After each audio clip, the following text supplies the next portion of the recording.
Video को शुरू करने से पहले एक महत्वपूर्ण इन्फॉर्मेशन मैं आप सभी को देना चाह रहा हूं कि 21 दिसंबर से अनअकैडमी आपके लिए लेकर आ रहा है कुछ नई स्पेशल क्लासेस। आज ही सब्सक्राइब करें अनअकैडमी प्लस पर और पाएं अभिनय सर, रानी मैम, प्रतियोगिता मंत्रा और वरुण सर के साथ साथ बहुत सारे जो टॉप एजुकेटर्स हैं इंडिया के, वो सभी एक ही प्लेटफॉर्म पर आपको मिलेंगे जो कि अनअकैडमी का प्लेटफॉर्म है। इन सभी एजुकेटर के साथ आपको मौका मिलेगा वीकली टेस्ट देने का और इसके साथ उनका एनालिसिस भी किया जाएगा, पूरा कोर्स कंप्लीट किया जाएगा, प्री और मेंस की तैयारी करवाई जाएगी, जो डिस्क्रिप्टिव एग्ज़ाम है उनकी भी तैयारी आपको यहाँ पर करवाई जाएगी। अगर आप एसएससी एग्ज़ाम की तैयारी कर रहे हैं तो ये सही मौका है आपके लिए। इस अपॉर्चुनिटी का आप लाभ उठाएं क्योंकि 31 दिसंबर से प्लस सब्सक्रिप्शन की फ़ीस बढ़ाई जाएगी। इसलिए मैं कह रहा हूँ आपको बिना किसी वक्त ज़ाया किए आप सब्सक्राइब करें अनअकैडमी प्लस पर और पाएँ इस मौके का फ़ायदा। और ध्यान से सुनिए, अगर आप अनअकैडमी प्लस को सब्सक्राइब करते हैं और मेरा रेफरल कोड यूज़ करते हैं श्री एडू SHRIEDU, तो इस कोड के माध्यम से आपको तुरंत 10% का डिस्काउंट मिल जाएगा। Let's crack it. नमस्कार दोस्तों, बहुत बहुत स्वागत है आप सबका हमारे चैनल श्री एजुकेशन पर। तो फ्रेंड्स, आज के इस वीडियो हम प्राचीन भारत का बहुत ही महत्वपूर्ण जो टॉपिक है गुप्त वंश, इसके टॉप 25 क्वेश्चन को डिस्कस करने वाले हैं। अगर आप किसी भी गवर्नमेंट एग्जाम की तैयारी कर रहे हैं, जैसे कि SSC, CGL, UPSC, railway, NTPC, किसी भी गवर्नमेंट एग्जाम की अगर आप तैयारी कर रहे हैं तो ये वीडियो आपके लिए बहुत ही ज़्यादा हेल्पफुल होगा। तो इस वीडियो को बिल्कुल भी मत मिस करिएगा, शुरू से लेकर लास्ट तक देखिएगा। कोई भी डाउट हो तो कमेंट करके ज़रूर पूछिएगा। तो चलिए शुरू करते हैं। आज का पहला क्वेश्चन है, गुप्त वंश के किस शासक ने सर्वप्रथम महाधिराज की उपाधि धारण की थी? तो इसका राइट आंसर हो जाएगा ऑप्शन बी, चंद्रगुप्त प्रथम ने। चंद्रगुप्त प्रथम ने सबसे पहले महाधिराज की उपाधि धारण की थी। चंद्रगुप्त प्रथम ये गुप्त वंश के तीसरे शासक थे, ठीक है। और चंद्रगुप्त प्रथम ये किसके पुत्र थे? तो ये महाराज घटोत्कच के पुत्र थे। इंपॉर्टेंट बात है, नोट डाउन कर लीजिएगा। अगला प्रश्न है, भारत का नेपोलियन किसे कहा जाता है? तो इसका राइट आंसर हो जाएगा ऑप्शन डी, समुद्रगुप्त को। समुद्रगुप्त को भारत का नेपोलियन कहा जाता है। अगर ये पूछा जाए कि इन्हें किस पुस्तक में भारत का नेपोलियन कहकर पुकारा गया है, तो इन्हें अर्ली हिस्ट्री ऑफ इंडिया नामक पुस्तक में भारत का नेपोलियन कहकर पुकारा गया है। इस पुस्तक का नाम नोट डाउन कर लीजिएगा, अर्ली हिस्ट्री ऑफ इंडिया। इस पुस्तक में इन्हें भारत का नेपोलियन कहकर पुकारा गया है। इस पुस्तक के लेखक कौन है? तो इस पुस्तक के लेखक हैं विंसेंट स्मिथ।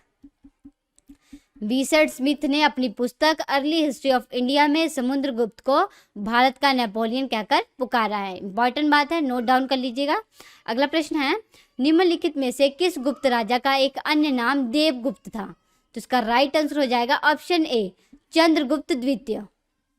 चंद्रगुप्त द्वितीय को देवगुप्त के नाम से भी जाना जाता था। इसका प्रमाण किस अभिलेख में मिला है ये पूछा जाए तो इसका प्रमाण सांची और वाकाटक अभिलेख में मिला है। सांची और वाकाटक अभिलेख से ये पता चलता है कि चंद्रगुप्त द्वितीय को देवगुप्त के नाम से भी जाना जाता था। अगला प्रश्न है, गुप्त शासकों की दरबारी भाषा क्या थी? तो इसका राइट आंसर है ऑप्शन बी, संस्कृत। गुप्त शासकों की जो दरबारी भाषा थी वो संस्कृत थी। नेक्स्ट क्वेश्चन है, गुप्त वंश का संस्थापक कौन था? तो इसका राइट आंसर हो जाएगा ऑप्शन सी, श्रीगुप्त। गुप्त वंश का संस्थापक श्रीगुप्त था। और श्रीगुप्त के पुत्र कौन थे? तो श्रीगुप्त के पुत्र थे घटोत्कच और घटोत्कच के पुत्र थे चंद्रगुप्त प्रथम। अगला प्रश्न है, गुप्त वंश का वह राजा कौन था जिसने हुणों को भारत पर आक्रमण करने से रोका था? तो इसका राइट आंसर हो जाएगा ऑप्शन ए, स्कंदगुप्त। स्कंदगुप्त ने ही हुणों को भारत पर आक्रमण करने से रोका था। स्कंदगुप्त ये कौन थे? तो ये कुमारगुप्त के पुत्र थे। अगर ये पूछा जाए कि किस अभिलेख से हमें ये पता चलता है कि स्कंदगुप्त ने हुणों को भारत पर आक्रमण करने से रोका था, तो जूनागढ़ अभिलेख। जूनागढ़ अभिलेख से हमें ये पता चलता है कि स्कंदगुप्त ने हुणों को हराया था। और हुणों को जूनागढ़ अभिलेख में क्या कहकर पुकारा गया है? तो हुणों को जूनागढ़ अभिलेख में मलेच्छ कहकर पुकारा गया है। इंपॉर्टेंट बात है, अगर ये पूछा जाए कि हुणों को मलेच्छ कहकर किस अभिलेख में पुकारा गया है, तो जूनागढ़ अभिलेख में इन्हें मलेच्छ कहकर पुकारा गया है। अगला प्रश्न है, एरन अभिलेख का संबंध किस शासक से है? तो इसका राइट आंसर हो जाएगा ऑप्शन बी, भानुगुप्त से। एरन अभिलेख का जो संबंध है वो भानुगुप्त से है। भानुगुप्त इनके बारे में एक इम्पॉर्टेंट बात आपको ये मालूम होनी चाहिए कि इन्हीं के समय में सती प्रथा का प्रथम साक्ष्य मिला था। सती प्रथा का प्रथम साक्ष्य किस अभिलेख में मिला था ये पूछा जाए तो एरन अभिलेख में ही मिला था, ठीक है। और एरन अभिलेख में गोपराज नामक स्त्री के सती होने का उल्लेख किया गया है। अगला प्रश्न है, इलाहाबाद स्तंभ अभिलेख निम्नलिखित में से किस एक से संबंधित है? तो इसका राइट आंसर हो जाएगा ऑप्शन ए, समुद्रगुप्त से। इलाहाबाद स्तंभ अभिलेख जो है ये समुद्रगुप्त से संबंधित है। इलाहाबाद स्तंभ अभिलेख इसे प्रयाग प्रशस्ति अभिलेख के नाम से भी जाना जाता है। इंपॉर्टेंट बात है, अगर ये पूछा जाए कि प्रयाग प्रशस्ति अभिलेख के नाम से किसे जाना जाता है तो इलाहाबाद स्तंभ अभिलेख को जाना जाता है। यहाँ पे आपको मालूम होना चाहिए कि इलाहाबाद स्तंभ अभिलेख इसके लेखक कौन थे? तो इसके लेखक हरिसेन थे। हरिसेन ये कौन थे? तो ये समुद्रगुप्त के दरबार में कवि थे। अगला प्रश्न है, कुछ विद्वानों के अनुसार कवि कालिदास किसके राजकवि थे? तो इसका राइट आंसर हो जाएगा ऑप्शन बी, चंद्रगुप्त द्वितीय विक्रमादित्य के। जो कवि कालिदास थे ये चंद्रगुप्त द्वितीय विक्रमादित्य के राजकवि थे। देखिए जो चंद्रगुप्त द्वितीय थे ना, इन्हीं के दरबार में 9 विद्वानों की एक मंडली रहती थी जिसे 9 रत्न कहा जाता था। इन्हीं 9 रत्नों में से एक थे कालिदास। अगर ये पूछा जाए कि चंद्रगुप्त द्वितीय ने विक्रमादित्य की उपाधि कब धारण की थी तो इन्होंने शकों को हराने के बाद विक्रमादित्य की उपाधि धारण की थी। इंपॉर्टेंट क्वेश्चन है ये, नोट डाउन कर लीजिएगा। अगला प्रश्न है, चीनी यात्री वायुयान किसके शासनकाल में भारत आया था? तो इसका राइट आंसर हो जाएगा ऑप्शन ए, चंद्रगुप्त द्वितीय विक्रमादित्य के।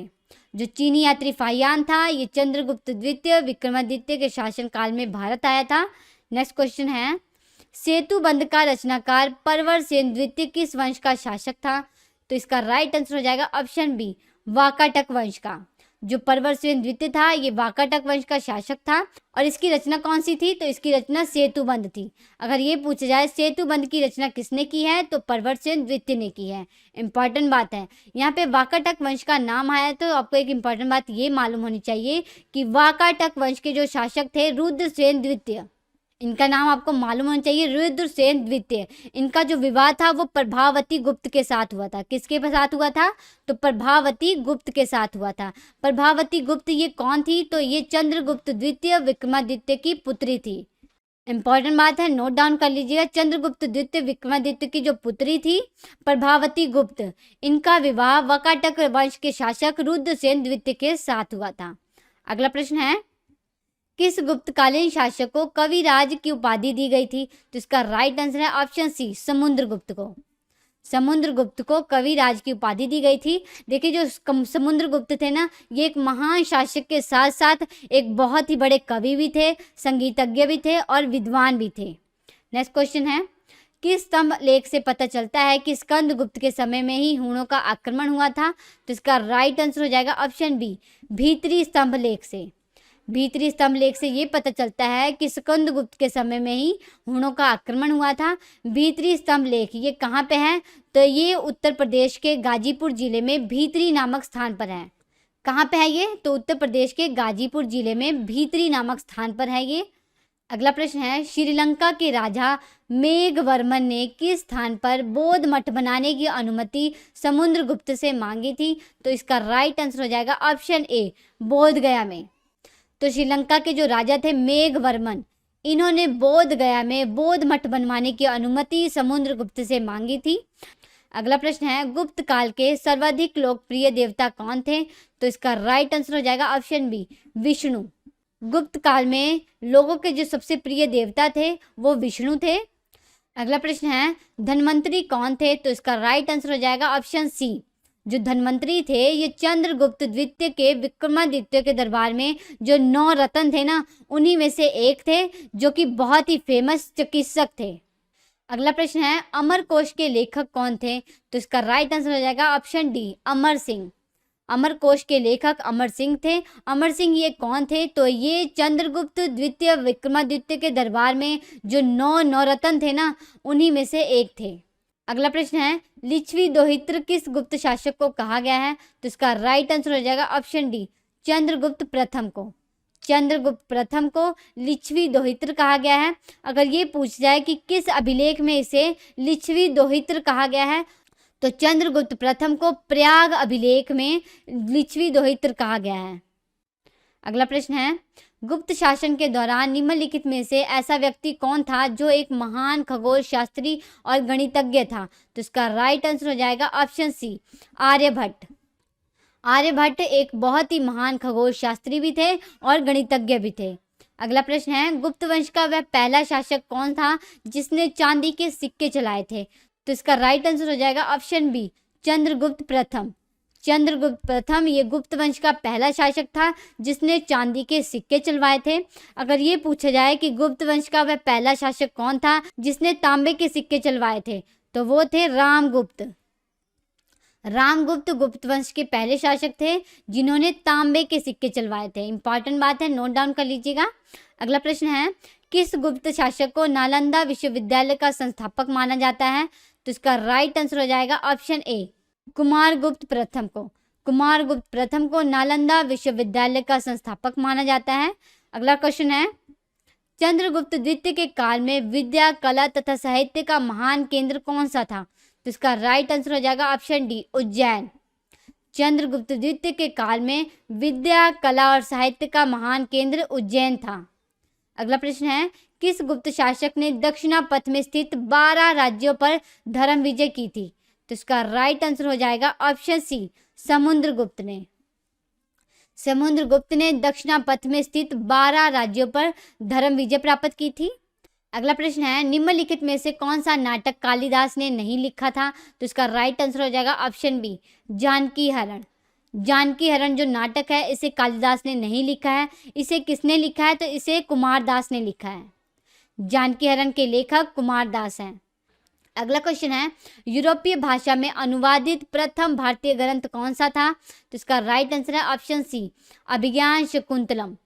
अभिज्ञान शकुंतलम यूरोपीय भाषा में लिखा गया प्रथम भारतीय ग्रंथ है। इसके लेखक कौन है? तो इसके लेखक कालिदास हैं। तो फ्रेंड्स, आज के इस वीडियो में इतना ही। वीडियो आपको कैसा लगा कमेंट करके ज़रूर बताइएगा। अच्छा लगा तो लाइक करिएगा, अपने फ्रेंड्स में ज़्यादा से ज़्यादा शेयर करिएगा। हम आपसे मिलते हैं नेक्स्ट लेक्चर में, तब तक के लिए नमस्कार।